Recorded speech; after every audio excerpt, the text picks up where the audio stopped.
Hello YouTube, Allison Chains here, and today I'm doing a video about how some partners can't be flagged while the rest of YouTube can. And specifically when I'm talking about partners, I'm talking about professional content partners, which... Okay, in happycabbie's video, which this is the response to, in happycabbie's video he stated that some partners have this ability and some don't. The reason that some partners have this ability is because they are owned by major, or sometimes not major, sometimes minor companies. These companies have the ability to not have their stuff flagged because YouTube gives them the choice to pretty much flag their own videos and keep them away from, let's say, NC-17, which I don't think there are, but if there was an NC-17 movie on YouTube, then they would block that off from anyone under the age of 18. Very simple. So, as for my opinions on this, I have a specific opinion set on this, and it is, yes, it is unfair, yes, it is hypocrisy, but the thing is, how much money are we making for YouTube? I know I'm not making any, I'm not a partner. There are people like happycabbie who make great videos, but they're not making, money for YouTube. Now, people like Fred who generate... Fred has so far generated, if I read right, 400 million video views. All of them generating ad revenue. Yeah. That pretty much means that YouTube is in the top... as for YouTube, I think it's only like, even out of everyone who's on there, it's only like 5 or 6 content partners that are actually doing this. It is Crackle, Fred, whose videos are put up and posted by an accounting service. Crackle, Fred, Nigahiga had one video, but that was professionally produced by a studio. Lionsgate, CBS. See, there are 2 others and I can't remember their names. I looked them up and I'm an idiot for not looking them up, but those are all major corporations that are doing it. Those videos are produced professionally and they make YouTube a ton of money. Now, as for my opinions on this, I honestly think that it doesn't matter. It is hypocrisy, but why do we care? I mean, sure, it's like, oh, we want to do the same stuff as the partners do, but we've always said that, and now it's the elitist group of partners, which aren't even elitist. The actual partners themselves are pretty much, I would say they are professional companies, not as much YouTubers. If YouTubers were given this ability, like, let's say The Amazing Atheist, or I don't know, let me think of another good one.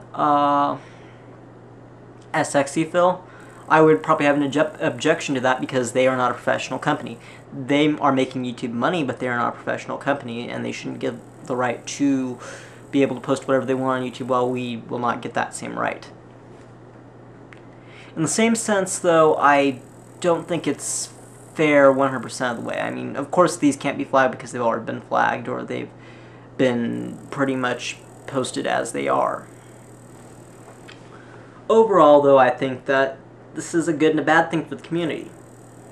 Good because YouTube is generating more money. Bad because, well, obviously, as time goes on, more and more people are getting suspended. And these people that are getting suspended, they're not going to get their channels back, so they just post stuff on new channels. They're not as popular. It's really killing the community, but I don't know. It's like, maybe if there was a way that you could send a video in for review and you're not a partner, and then have YouTube make it so, maybe not make it so you can't get flagged, but make it so you can't get flagged as easily. Because there are people who post stuff on politics all the time on YouTube, and nothing happens to them. Now, as for why nothing and then there are the other people who aren't as lucky and do post stuff about politics that aren't necessarily the norm views. People like Liberal Viewer, for example, who pretty much is extremely liberal. He's a Democrat. It's obvious. His videos are objectionable, but the thing is, his videos get taken down all the time. Now that is for copyright, but obviously if you read the copyright statutes, you would notice that fair use comes into play there. Now you can use content from other people's video, audio, whatever, as long as it is for criticism, parody, or education. Now, education has to be non-profit. You could also use it for non-profit stuff, but that has to be all non-profit. If you use it for parody use, then you can make a profit, but it depends on the amount of the material you use and how you use it. And as for the review use and criticism, review and criticism with them, you can use as much of it as you want. You just have to make sure you aren't taking away from the way the company can make money. And I totally got off topic there, but it brought me to a point. YouTube's flagging policies aren't fair. They don't take into account the actual ability of what is allowed on YouTube and what is not. As for me, I have never had a video flagged except for copyright reasons, which that isn't really flagging because that's the auto identification system, but I've removed those videos because I've decided that I'm going to make my channel all copyright free, except for the stuff that I personally own myself. I do think, though, it is a shifty balance between what should be allowed on YouTube, what shouldn't, who should have the ability for this, and who shouldn't. I personally think the companies are more responsible about what they do. I think that is a good thing. The companies being responsible for what they're doing, what they're posting on YouTube, being able to keep it out of the eyes, which I do think, like a little kid shouldn't be able to get on YouTube and watch an R-rated horror film or something. But I do think that, yes, I think that it is a good thing in some senses, a bad thing in others. That's all I can say. It is literally a morally null situation here for me. While it's good that some content has been kept away from younger kids, it's bad because of the fact that it is setting up a place to where some people have the hierarchy over other YouTubers, and if that happens, then that'll be pretty much an extreme outrage. I don't know. These are just my opinions, everyone. I can't really speak for everyone out there in the world, but I think it's a good thing, It might be hypocritical. It might be all these things that are bad, but for every bad thing it is also good. A lot like I mentioned in Flash Wednesday, where yes, somebody might get disappointed because their views are lowered, but that person's videos are also getting circulated into a new audience.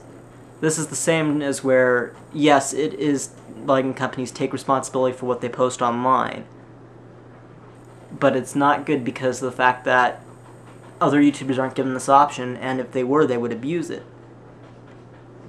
A null situation. And before I said anal. Okay. Anyway, before I continue on, and I guess I'm not going to continue on the subject anymore. I've said all I have to say about it. How about this? I have a friend on YouTube, and he pretty much told me to give him a shout out. So everyone, go check out some dude with videos po. He was gonna make his username some dude with videos posted, but he didn't realize that YouTube has a limit to how long a name could be. But anyway, he's my friend David Price. Go check out his channel. He really doesn't have anything interesting on there. But, you might be able to spark an interesting conversation with him. I'd also like to use this extra opportunity at the end of the video to talk about my new project, which is a career overview on Kevin Smith. Unlike these response videos, that will be scripted, so there won't be as much stuttering as there is now. But those videos on a career retrospective, Kevin Smith, the first one is going to come out a couple days after Christmas. I know I said it was going to be, oh yeah, it's going to be this week because I'm smart and didn't plan anything out. But again, thank you for watching. I love it when you guys watch my videos. Rate, favorite, subscribe if you want. I don't really care what you rate. I really don't care what you favorite. I don't really care who you subscribe to. Just subscribe, rate, and favorite somebody. This is Ralston Shane signing off, hoping you have a nice day.